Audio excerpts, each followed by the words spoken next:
Doctor साहब, आज का शानदार प्रोग्राम तजदीद ऐद और क्षेत्र में जो है आप जश्न आज़ादी मना रहे हैं, तो आज वाकई हम आज़ाद हैं?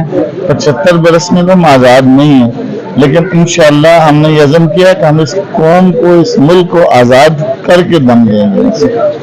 डॉक्टर साहब, वो क्या है फार्मूला जो 75 साल में हम आज़ाद ना हुए तो 1 साल में या 2 साल में आप आज़ाद करके दम देंगे? देखिए, इतने 7 दहाइयों में कौम को शऊर भी आया है, कौम ने आजमा कर देख लिया है। पिछली 2 दहाइयों में 4 किस्म के हुक्मरान हमारे सामने आए हैं, उन सबको आजमा लिया।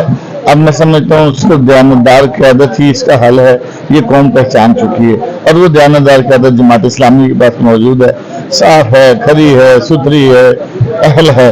डॉक्टर साहब, आज के शानदार कन्वेंशन के बाद जो तजदीद ऐद था, तो इस शानदार कन्वेंशन के बाद क्या आप समझते हैं कि अवाम बेदार हो चुकी है और हाल सिर्फ जमात इस्लामी चाहती है? आप देखें, ये सिर्फ एक कन्वेंशन नहीं, आज मैं सारा दिन हल्के में रहा हूँ, लोगों का रिस्पॉन्स है, लोगों की मोहब्बत है, लोगों का खुलूस है।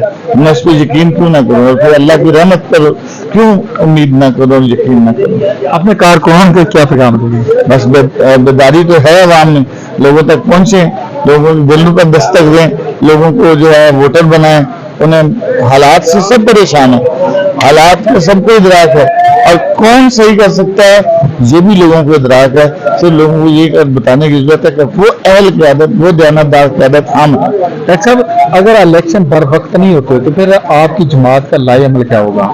देखिए, हमारा मुतालबा इलेक्शन बर वक्त होने चाहिए, होने तो इलेक्शन को टाल नहीं सकते, सिर्फ बहाने करें, इलेक्शन होने ही होने। शुक्रिया।